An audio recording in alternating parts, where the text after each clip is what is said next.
Shut up.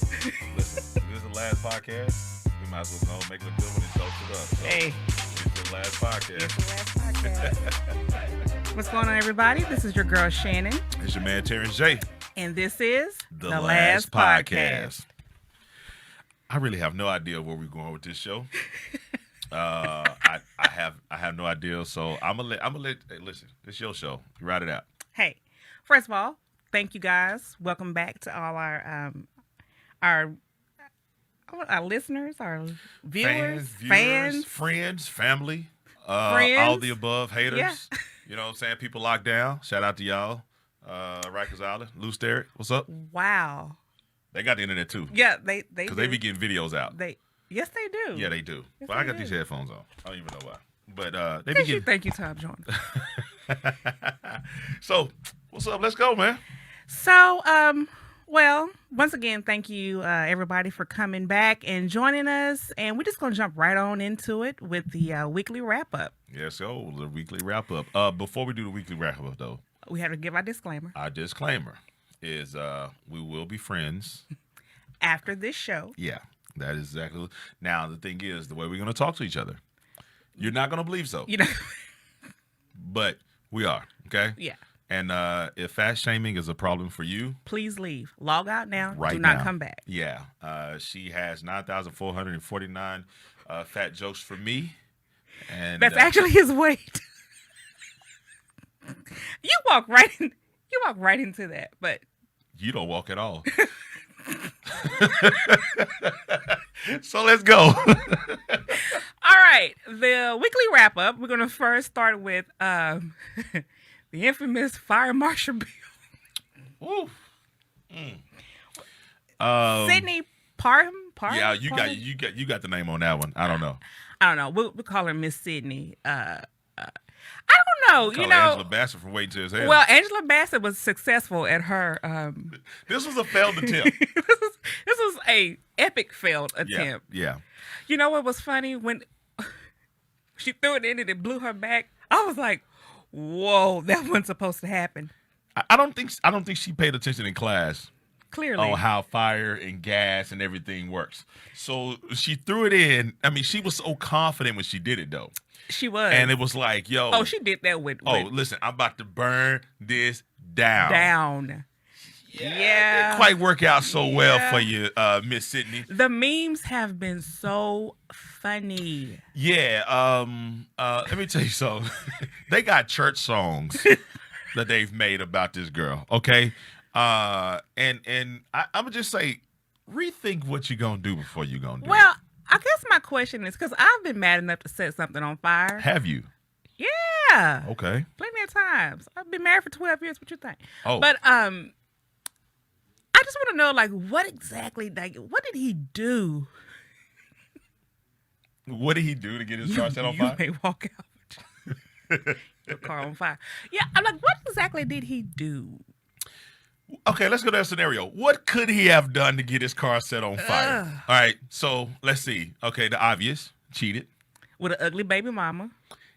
Or with just the ugly woman, period, because I have been informed that even though you still are mad, if she's ugly, you're even madder.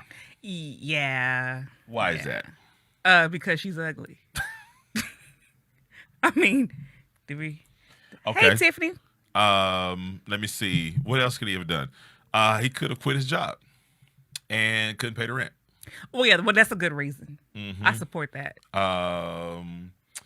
He could have. He could have erased all of her housewife shows from the DVR. Okay, now we're just going too far. No, that's a good reason. Set a man car on fire? Don't touch my shows. Well, shout out to you, Miss, what's her name? Sydney Parham. Yeah, Parham? shout out to you. Parham? I'm pretty sure it wasn't hard to find you because you had no eyebrows left when they found you. So shout out to you and all the time you're going to get. See that right there? You know what that is? That's toxic femininity. We have to watch that, fellas. It is running rampant out here, okay? We will talk about that in another show. Moving on to Garrett Foster. He was the gentleman that was shot and killed at the Austin protest. Yes. And so let's talk about this story. All right, Okay. go for it. So when I first heard it, I thought, oh my God, this is just so horrible. Then when I read it and saw that he actually walked up to a car with a AK-47. Yeah. Now, okay, so let's Okay, get go some for it. context. Yeah. So allegedly, the car drove into, I guess, a crowd of protesters, Mhm. and he walked up. Allegedly walked. I keep saying allegedly because that's what they say on the View. He You allegedly. got to say allegedly, because if it ever comes out that he didn't do it, then you have assassinated his character. So you have to say I'm not worried allegedly. about that. Okay, so All lawsuits can go to Shannon. that's right, Shannon. Period. Don't give no last name. So he walked up to the car. So allegedly, The car turned into the crowd where they were protesting, Yes. right? Okay, so the car turned into, and then he walked up with his AK. Right. And supposedly, allegedly, all of the other protesters around were, I guess, Hitting the car. hitting the car. So shots were fired from inside the car and subsequently killed Mr. Foster. Now, let me say this. If you walk up to my car with an AK-47, I don't give a damn where we are. I'm not a problem. I want to be alive to tell the story, to tell what happened. I got to be alive. I don't want to be on the last podcast as a screenshot. Wait a minute. That was the last podcast because she didn't shoot first. Yeah, no, I want to tell a story. I do great interviews, okay? So I got to be on the news to tell his story. Like, look, he came up with AK-47. Now, here's the thing. I heard he was a great guy. The woman he's pushing was his girlfriend. Yes. She's a quadruple amputee. Yeah. I mean, so she can't do anything for herself, and he has done it all for her. Yes. And so he took care of her the whole time. So Yeah. so all accounts, he's a good guy. Maybe he just made a bad decision in the heat of the moment. And they say he was always trying to protect people, right? Right. But I think sometimes you got to understand, you're with a gun on you, visible, it could send different messages to the person that you're approaching. Okay. So here's why this really may be the last podcast. I'm about to ask a question. Uh-oh. And I understand, you want to be a part of this movement.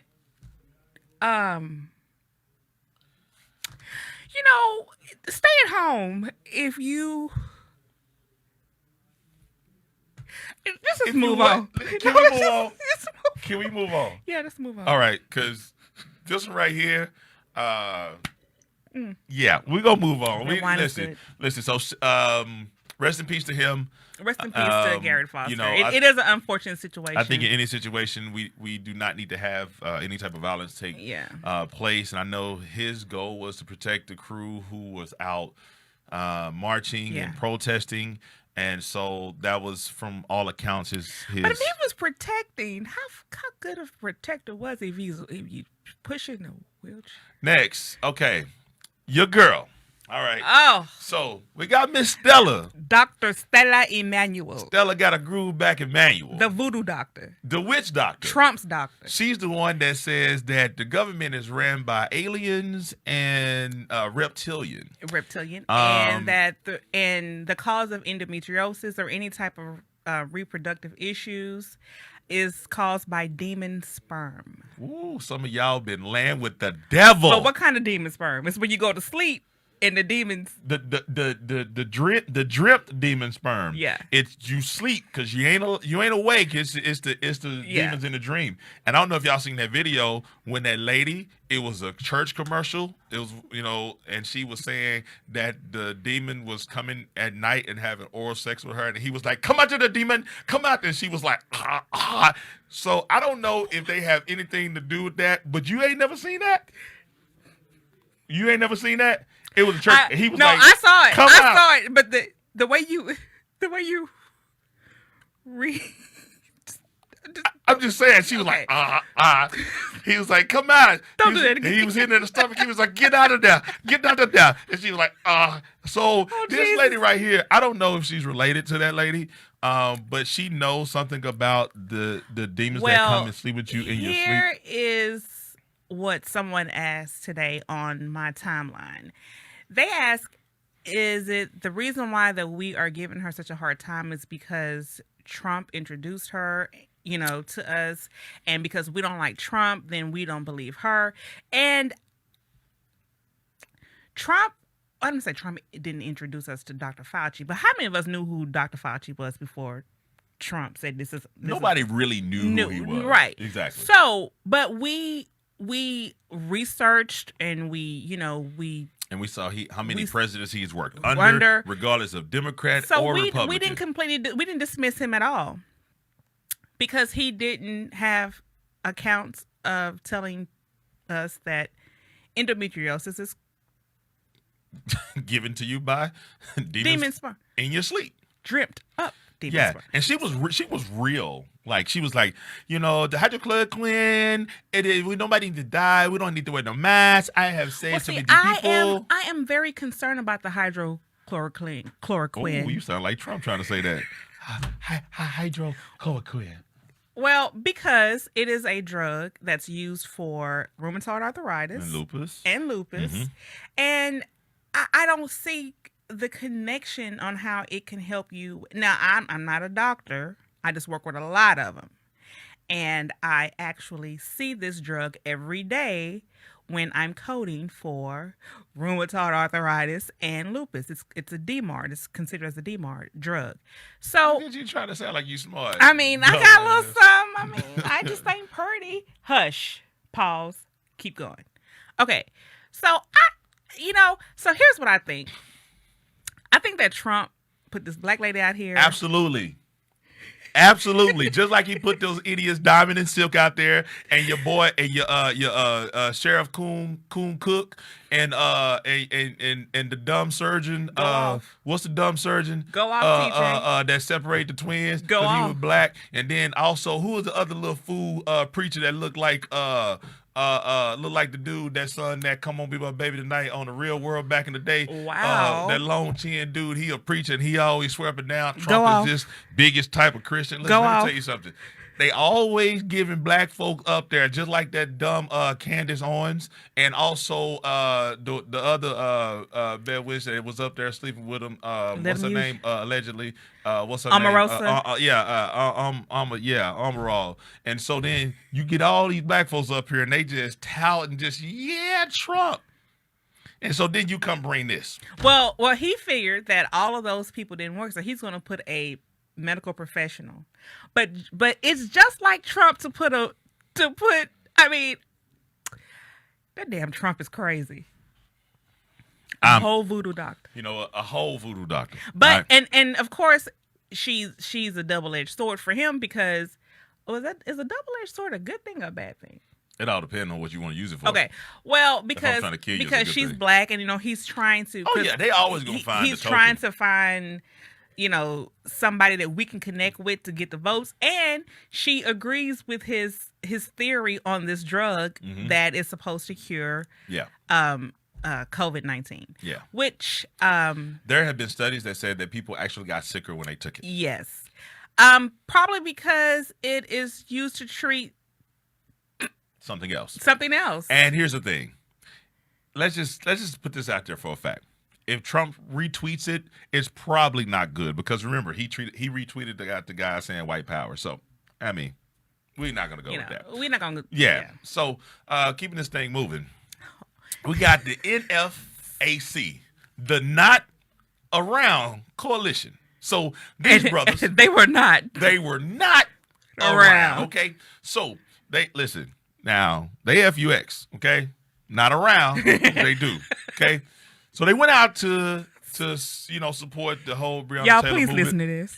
And so they got out there, right? And black people, we be like, Yeah, let's go. We see all these other militias where they're, the backwood hillbillies, they come out and they're like, Right. hey, we're protesting for mass. But these people are out there actually protesting for Breonna And Taylor. when I first saw everything them, else. I was like, yes, I mean, this it's- strong. Bro- Yeah, Yeah, the first time I yes. seen them, and I'm gonna tell you the reason they came out. The first time that I seen them, they went to Stone Mountain Park when racists were saying if black people came out here on Right. the 4th of July, we were gonna kill them. They came out and said, "Kill who?" I was like, "Yeah, let's get it." That's what Let's I'm get talking it. about. I started reading some of these guys were ex-military and all this other Yeah. stuff, and then Let them use you. we're born black, so our skin absorbs a lot of heat, and sometimes when you wear black, you start to absorb a lot more heat. So what happened is somebody was out there while we was being all good and proud, and due to the heat, somebody fell out and dropped a gun. Now I said, I hope you got yourself a gun. I hope you got some water when you have your gun, because somebody fell out due to the heat, and And they what shot happened? 3 people, 3 whole people. Friendly fire. Friendly fire. I thought Dick Cheney was in the march. I mean, he just shooting people that was with Let me tell you. you something. Okay? Nobody can shoot their own friend and then have their friend apologize to them like Dick Cheney. Listen. I strive to be. Dick Cheney? Yeah. That's you. Yeah. Hey, listen, I shot you. Oh, you apologize to me? You're welcome. So these guys go out there, and more power to them. I know what they went out. They went out for good intentions. Yeah. And I appreciate them. But I'm gonna need some more training. See, I know this thing probably was put together because y'all wasn't ready for it, and you had said you was gonna get together. You said you was gonna march, but you really never had the reason to come out. I mean, and so it appears that they may have good training. They just needed water. yeah, like somebody got to bring the water. We got the Hydrate. bullets. We got the guns. And Black- maybe go in shifts. The hydrated people go first, and then when they get a little tepid, a little dehydrated. Black the- jackets, check. Combat boots, check. Guns, check.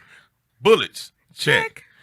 Water. Oh, god dang. I know I forgot something. Virgil, did you get the water? Did you get the water, Virgil?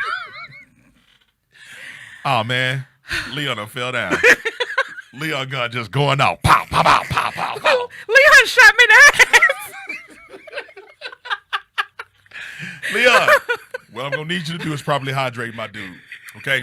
Next time you go out there to a place in the South and Please. you are, dressed in all black and it's 147 degrees In the summertime. in the summertime, I need you to hydrate. Okay? So, what's his name? The real Grandmaster Jay or whatever his name is. Oh, yeah, Listen, he's the leader. talk to your people.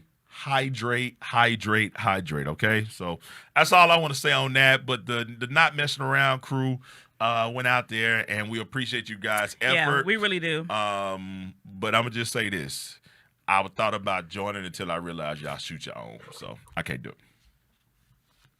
So, Well,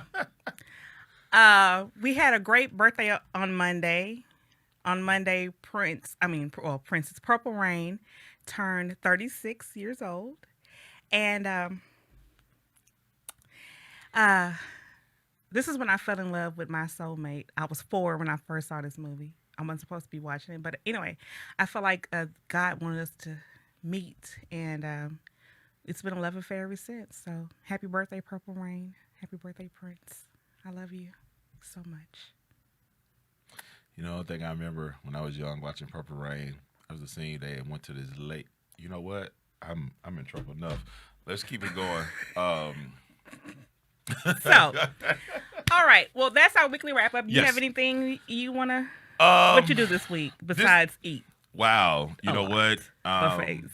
Yeah, well, those are not open right now, and you should know because you sent me out the list of all the available buffets in the city.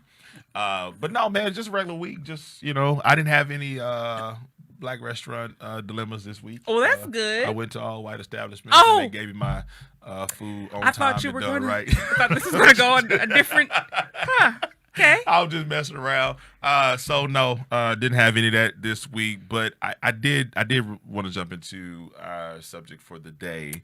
Because are we jumping to our subject right now? Yeah, come on. Bring it all right, on. Let's go. So this is something that we were kind of going over, and Shannon brought this up about the marriage and family structure in America.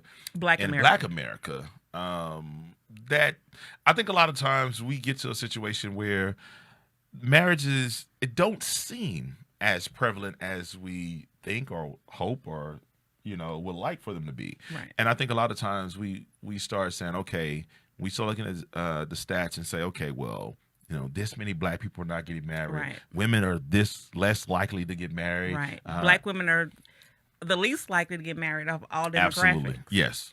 And so my question about that is it because black men do not want to get married? Wow. You know what, man? Because when I speak to black men about this, it's almost like they say there's really no benefit of them getting married. And I'm thinking to myself, well, if there's no benefit for you, then is it a benefit for black women to get married? Actually, the studies say that it is financially. We have a yeah. So I would say marriage has been a declining institution among all Americans, and this decline is even more evident in the black community. In 2016, only 29% of African Americans were married compared to 48% of all Americans.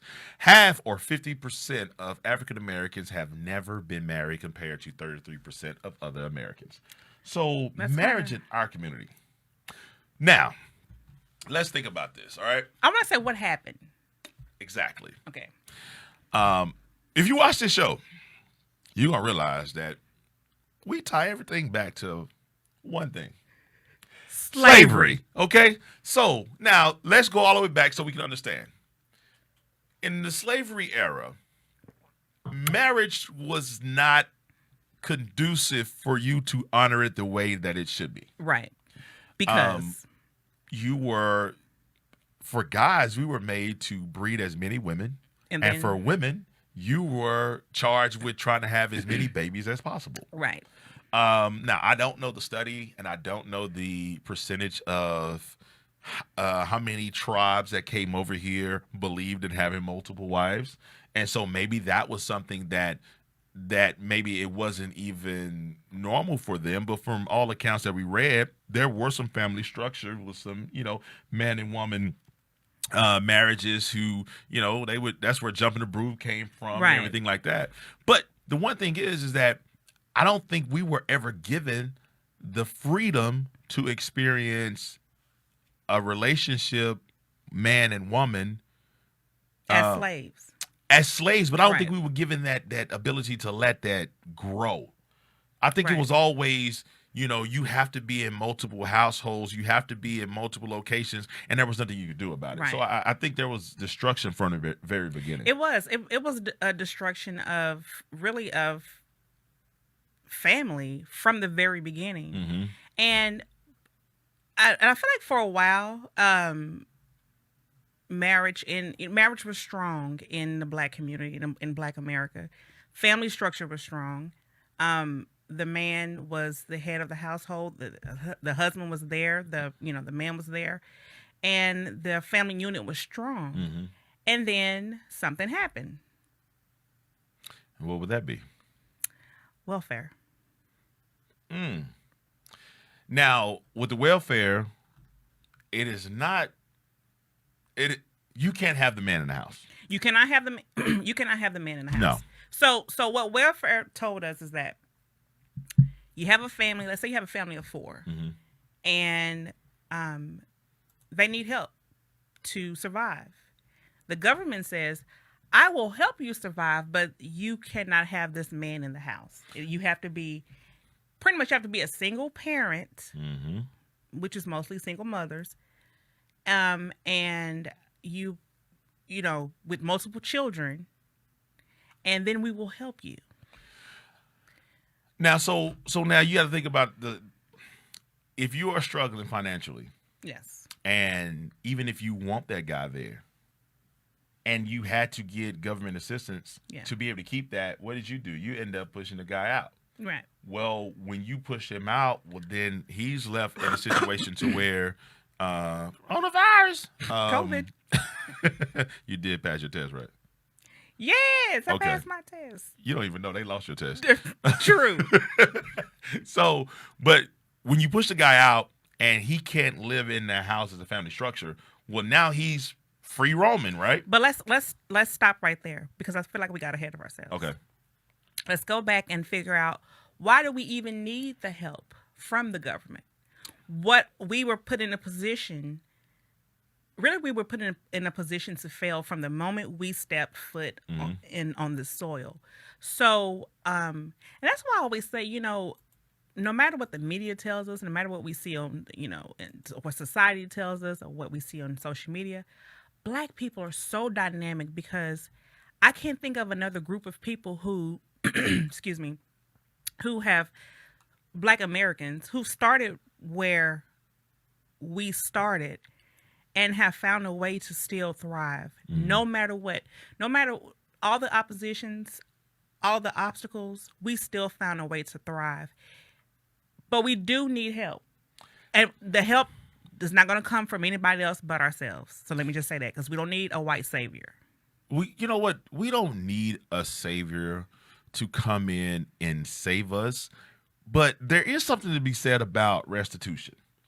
There's something to be said about extra help when you played an extra part in taking away. Right. And I'm not really in the destruction of just a livelihood, the destruction of a whole bloodline, of a legacy. Well, legacy is what was taken away. Okay, so now if you think about it, so like we said, we started with slavery, but then you go through and some of those things that a lot of people don't even know is, the head of the household is the man. Right?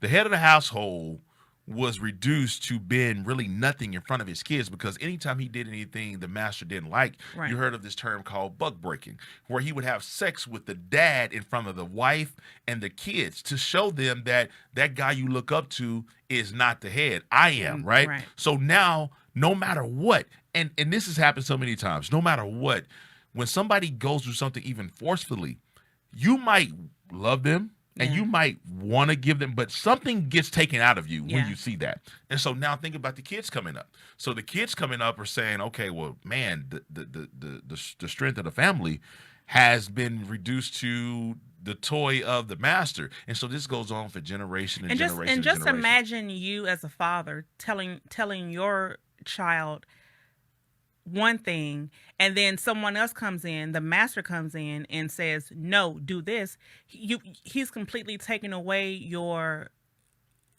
what's the word I'm looking for? Your dignity. Your dignity and your authority.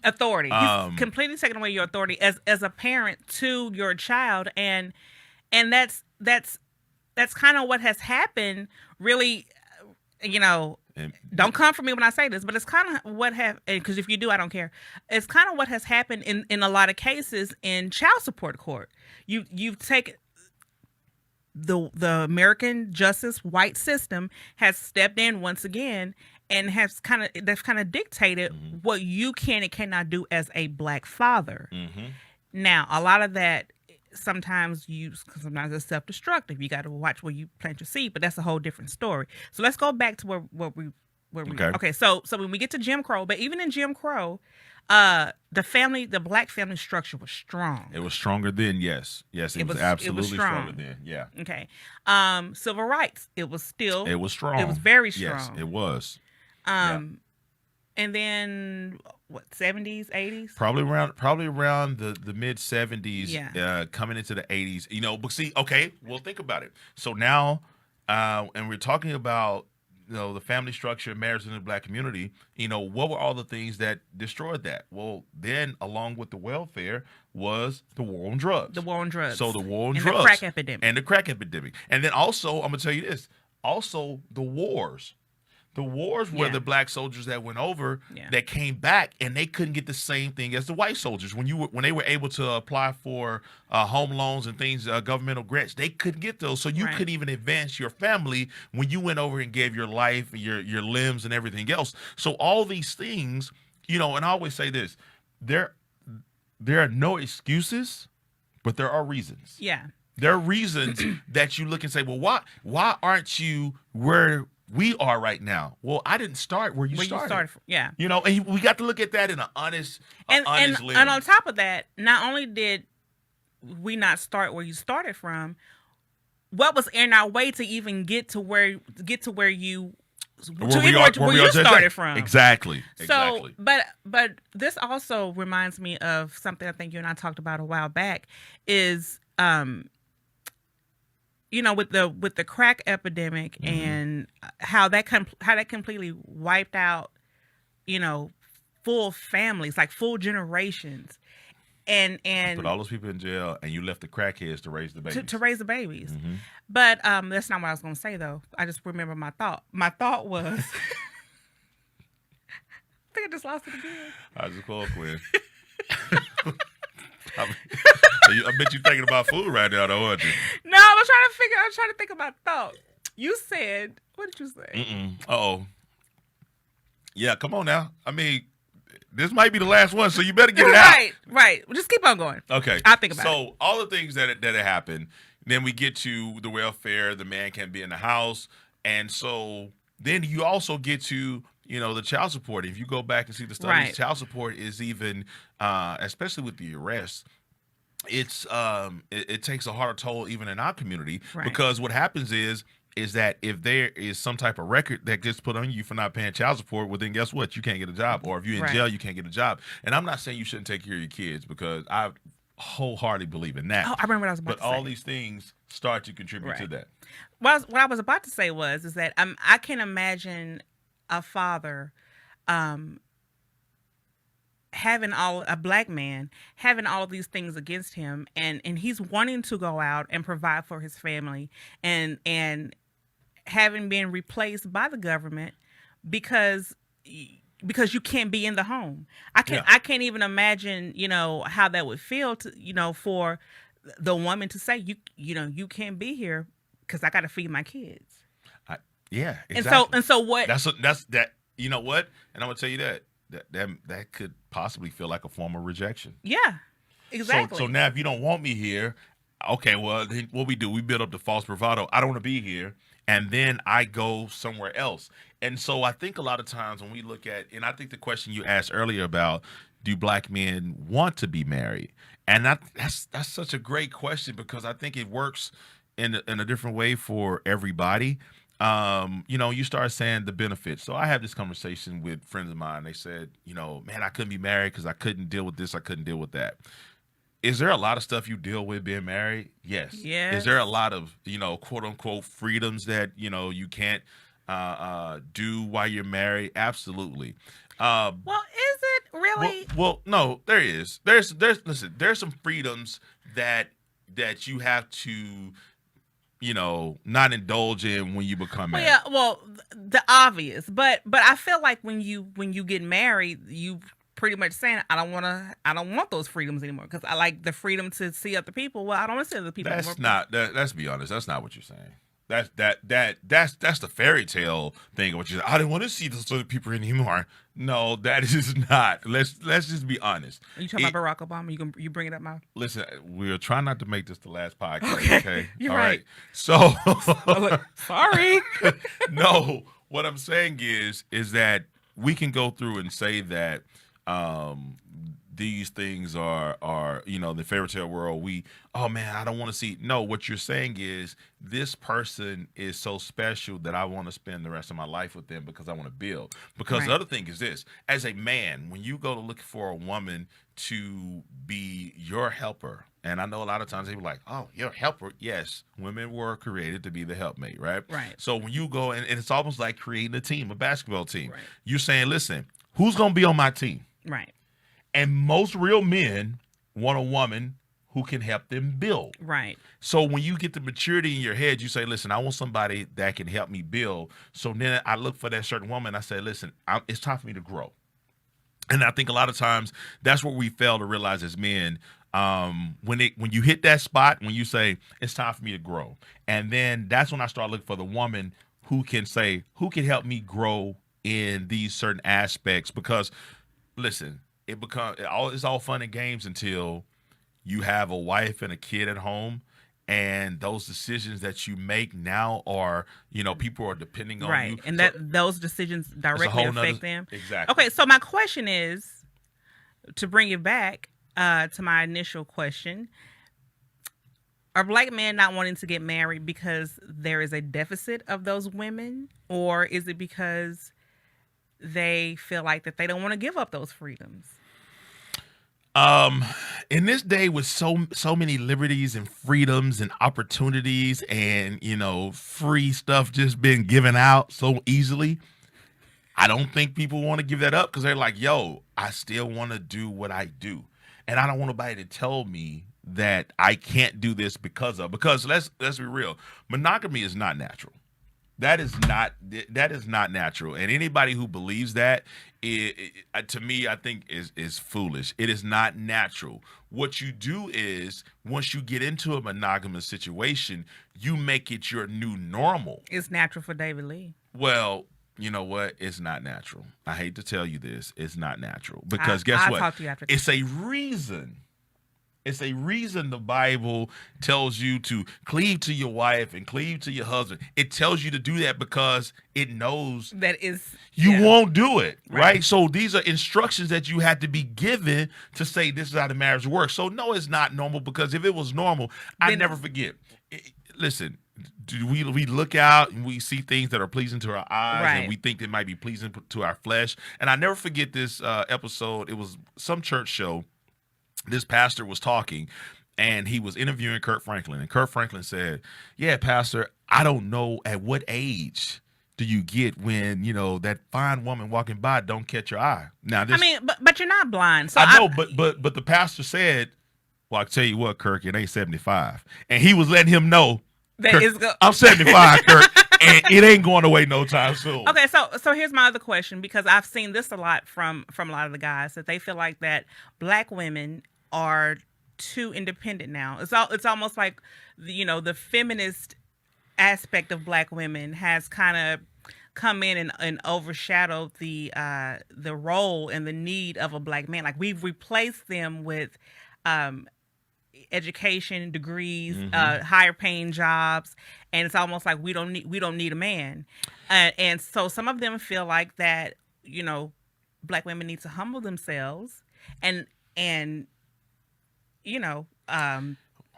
but see, Slippery slope. Okay. that is a very slippery slope. But now I'm going to ask you also this. And I don't like the word humble, but keep going. Okay, we know. I just don't like the definition of it. Okay, Webster.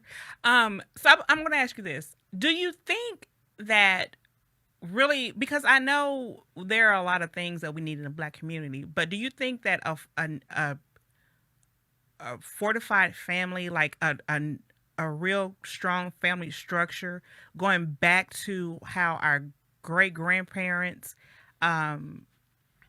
were, do you think that that's needed to help us even get a footing or help us build a new foundation so that we can progress to where we want to be?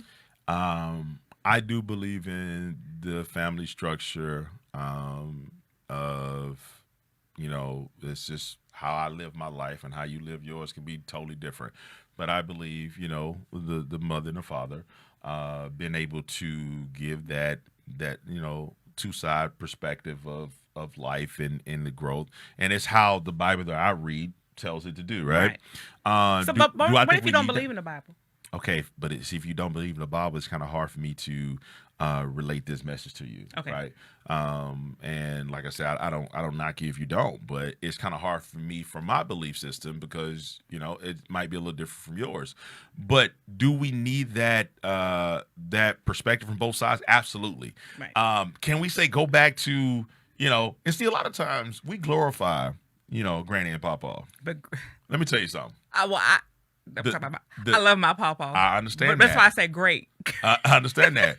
But let's remember, Papa Rose Rolling Stone is an old song. Yes, it is. And so Papa wasn't always at home. Papa had family on the other side of town. But Papa did take care of Papa both families. took care of both families. But Mama knew, Granny knew that he had two families. Yeah, so I can't be green. And see, that's what I'm saying. I'm not going to be green. So let's stop glorifying everything that was back in the day, because a lot of you ain't ready to go through what they had to go through, because a lot of those freedoms and opportunities you have today, that wasn't there. So if we add that into the equation, then we have to kind of change this a little bit. Now I have another question.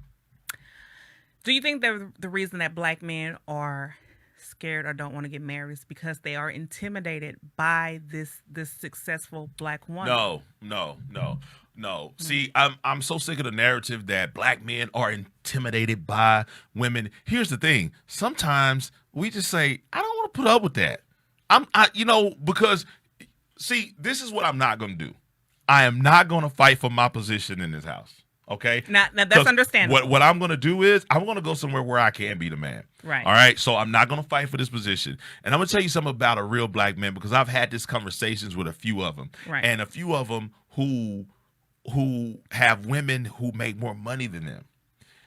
When they got together, they said they were the one having the conversations with their wife saying, hey, listen, you have an awesome skill set. Let me create a foundation for you to build on. Right. Because I tell you, for me, the one thing is that I'm not a rich man by, standard of, oh man, I got millions of dollars in the bank. But what I don't want my wife to do is I don't want her to look back at her life and say, man, why did I waste it with you? Right. You didn't build anything for me to flourish. Right. And see, notice I didn't say, and that is the husband's. Yeah. Notice I didn't say you didn't help me. Right. Because I wasn't created to help you, but I was created to build. Right. And once I build, you flourish, because you have that stability there. Right. And it's not that women can't be so dynamic that they create stuff, but I'm gonna tell you something. I've seen a lot of women who have all these things and that's it. And that's it. And guess what? They're shouting independence and they're crying loneliness at night. Right. And they're praying the Sierra prayer. Oh yeah. Most definitely. Now all of a sudden they ready for a corny dude. Yeah. So stop saying he's corny. He is not Russ corny. Is corny, no, man. He's not. And listen, as a football player, I love Russ, whatever. But Russ had the Hawaiian shirt on, and what Russ pulled. I mean, you had your Hawaiian shirt days. Listen, this was in 2000. Like, he ain't been lead that long. What Russ pulled to the draft party with that girl standing there, that was Russ level. Yeah. That was your level. So see, some people can pull, at a certain level with no money. Dude, you have potential to make money, and that's what you had. Russ is corny. I love you, Russ, though. No disrespect. Okay. But, so, and I agree with almost everything you said, with the exception of Russell Wilson being corny. So, for the women, what do you suggest from your viewpoint as a black man, because you are married to a very successful black woman, and so what do you suggest to the successful independent black women who are searching for a marriage, because we want to create a new strong family dynamic for Black America? Do you want to know why, though? Because our children deserve it. Okay. In my opinion, our children deserve to see strong black husbands and wives, fathers and mothers, because that's the blueprint for them. Can we say great mothers and fathers and this okay, strong? Well, to me, strong is greatness. Okay, strength. but let's use the word. Okay, great. Yeah, let's use the word. They deserve to see great. You can use great. Let me use strong, okay? Well, you can, but then all of a sudden, you be saying that if everybody think black women so strong and they always lead us. But what's wrong with being a strong black woman? Well, because then now I'm seeing memes or people complaining saying that everybody think we're so strong, they just throw everything on us. But I keep saying only person out here called black women strong is other black women. That's because we know what other black women have to go through, and they are strong. Don't complain when everybody treats you as you're strong if that's what you tout. You got to understand what you scream out. Just like independent, what you scream out, people will treat you as such, right? So you keep screaming out how independent. You're an adult. Sorry, you pay your own bills. You got your own car. I know the song was cool. Whatever. But are you talking about Beyonce or Webby? Webby. Oh, yeah. So here's the thing: is that we understand you're You pay your own bills because you got to pay your own But bills. I mean, but it's still okay. It's still okay to when you see strength in, and you may not understand this because you're a man. But when I see strength in another woman, it's okay to say I see your strength, but it's also okay to say, even though I know that you're strong, I do understand that even strong people get tired, even strong people get weary. That should not go beyond you. Like, you should understand I that. understand that. I understand that. And the thing is that what I'm saying is that when you're asking the question about are we intimidated by the women? No, we're not. I'm gonna tell you something. Well, some of them are. Truth be told. Some of them are. Yeah. Okay. But I want to hear you say that. Okay. Intimidated in what way? Oh Lord, do we have enough time for that? Not really, but going and. I mean, I've seen men who were intimidated by their women's success, and so what happens is they become very passive aggressive in the way that they speak to their women, in the way that they act, their behaviors, and it's almost like the woman feels like she can't win for losing, because she's trying to love this man no matter what her income is versus what his income is, but because he is not secure enough in himself as a man, he is now being self-destructive to them in their union. I'm gonna tell you something that happens a lot, but sometimes when that happens, it's because my income was put over your head. And see, if the income is never put over the head, and because I hear this, but if I make the money, I make the decisions. You can't do that to a guy. But that's not the scenario I'm talking about. I know, but I'm saying, but a lot of times, I've seen that. Yeah. I've I know that there are women who, well, if I make this, he gonna, but see, I believe I'm old fashioned. I believe in roles. I believe that there's a role that a woman needs to play, because God created me to be a woman. He created me for my role. Mm-hmm. God created you to be a man. He created you for your role. Mm-hmm. And what happens is, or what has happened is, because of whatever the circumstances are, mm-hmm. women have had to step in and play both roles. Yeah. And when we see women playing both roles, even when we're growing up as little girls and we see our mother playing both roles, then we think that this is how we're supposed to go. So when we get a man into our lives, we don't know any different. Because you hadn't seen that we haven't seen the roles properly. And guess what? I heard some black women talk about this. They were in corporate America, and they said, when we get in corporate America, and we're more direct, and we're more, I'm not taking this, and then they see their white counterparts kind of back up from the guys, and they wondering like why are they getting these different accolades and getting these different positions. And she said, I figured it out.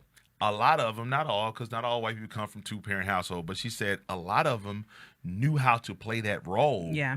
And what happened is we look up and like, dang, she's my boss now. Yeah. How did she move up? And it was like sometimes now, and I'm not saying to go in there and be somebody's stepchild or things like that, but she was just saying because she didn't learn almost the manipulation. Did you mean doormat? Huh? No, not a doormat, but you know what? Stepchild. But it was a level of, and you know this as a woman, there's a level of manipulation. Yeah. That if you know how to play your role, and that's why shout out to somebody here in Dallas named Dia Direct. She goes by Dia Direct. She had a book that says your strength is in your femininity. And I always tell women this. Listen, they send a whole army of men to come after Samson. It took one woman. So don't try to take on those masculine roles. If you make money and you got a good career, things like that. Your femininity is your gift. That's exactly. That's why God gave it to you, and that's why it's important for us to really protect all of it that goes into it. I want to get into some of these comments. Shout out to you guys that are watching right now. Keith Brown, shout out to you, man. You like the way I think? That's what's up. Keith Brown and I go back and forth all the time. That's my buddy. But Jermaine Imhotep. Yeah, that's my buddy also. Welfare, no fathers in the home, bank redlining, closing all the neighborhood manufacturers. Absolutely. Most of our grandparents retired off of working in the factories in the neighborhood. Exactly. And so when they took that out, there was no place to work in there. Right. And I use a city like Chicago. Most people don't know Chicago is the most segregated city in the United States of America. And so, if you know about Chicago, you know about the South Side. Well, the freeways were intentionally built so that the people can work downtown, drive across the hood, Yep. and get out to the southern suburbs. Well, when the white people started moving out to the southern suburbs, all the factories left the South Side of Chicago and went even more farther south More for the into South. the white neighborhoods. Yeah. Well, guess what? If there's no jobs around you and your transportation is limited, and you can't walk over here and apply and be right here in the community, then that stagnates everything that you have going for yourself. Yeah. Yeah. So And that plays a huge role once again in the destruction of the black family, because who's left in that neighborhood without any jobs? But you asked me something about my wife. You said she was I was married to somebody who was. What question were you going to ask? Do you remember? No. Okay. Well, but I'll say this. For me, is I see her favorite scripture is Jeremiah 29:11, and it's God saying that I know the gifts and thoughts I have for you, right? Well, okay. So in my household, I study her. I fail the test sometimes, but I study her to the point is where I say, I see the gifts and talents when she don't even see the gifts and talents. Right. And I'm always like, why don't you just go into this? So, but what my role is I create the foundation so that eventually she can grow off of this. Right. And she's starting to do it now, and I see it, I know where it's going. But that's why I always say, fellas, watch this. We always talk about we want a queen. And we always talk about we a king. Well, let me tell you what your roles is and how you're supposed to do this. First, a king must go out and build the kingdom. All right. So you got to build the kingdom first. Yeah. Then you go out and search for your queen, because guess what? You need to show your queen, hey, look what I've done. So your kingdom is built and everything is here. Your queen says, hey, you know what? This is a nice kingdom, but I can put us on the cover of Home and Garden if you let me come in here. Okay, cool. So you know how to, accessorize and build and grow and multiply. Right. Women multiply. Okay, so then she comes in to do this, and then all of a sudden now you guys grow this thing into now a whole empire. But I'm telling you, you can't go out and get the queen until you build your kingdom. So build the kingdom so a queen can say, because it's like a job interview. Yeah. When you go through and you say, hey, listen, for women, it's almost like a job interview. And y'all gonna hear this and say, I don't like the way that sounds, but just hear me out. You coming in saying, hey, how I can help this, right? Now, this is because women sometimes need a place to put that nurturing energy at. Protect that. Yes, don't go get a fixer-upper man. No. And now I get a lot of flack because I say that sometimes. Don't the question is, can you accept a broken man? At this point, at this stage in life, no. And I say that wholeheartedly, no, only because you need to already come assembled. We too late in the game. And it's funny, I remember when I met my husband, he had this house, big old nice house, and I walked in, it looked like he was in a bachelor pad. But he had built that kingdom. He had built that kingdom. And I remember I told him, let's go buy furniture. Like all the furniture that was in, I picked that out. Yeah. And because I knew that he had this really nice house, but there was so much more that he can enjoy if he had the right things. Mm-hmm. Okay. He wasn't even using all his house. I know he wasn't. No, he still used all his house. Exactly. I know he wasn't. He wasn't actually at all. Actually, when you, I know. Yeah. But he built it. Yeah. And he said, okay, I need somebody to come in and put the little and make it home. And that is the role of the woman. You need to be able to step in and create a home.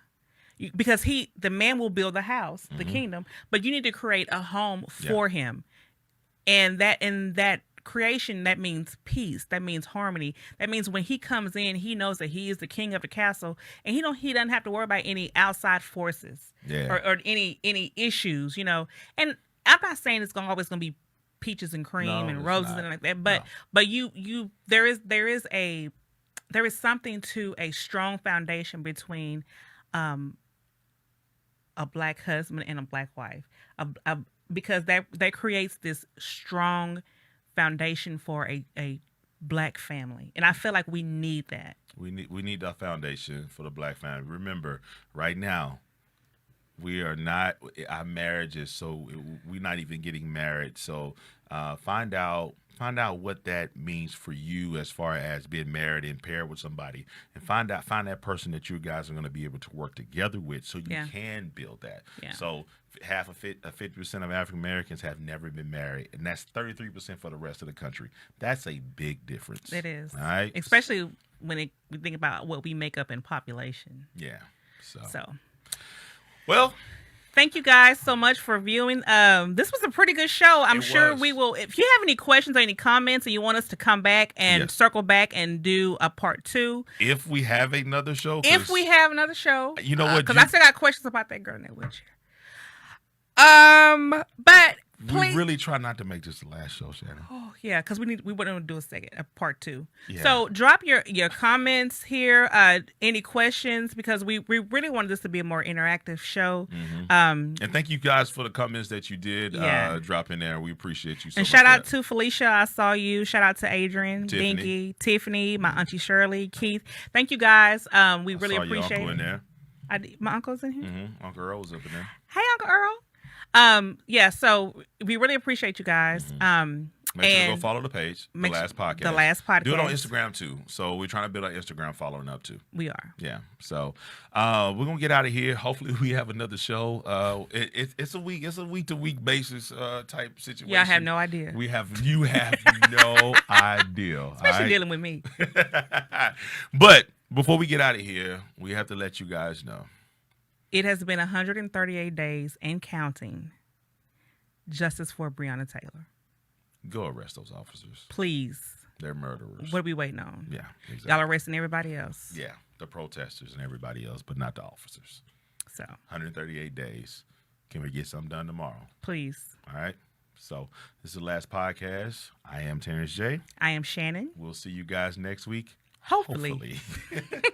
Bye, guys.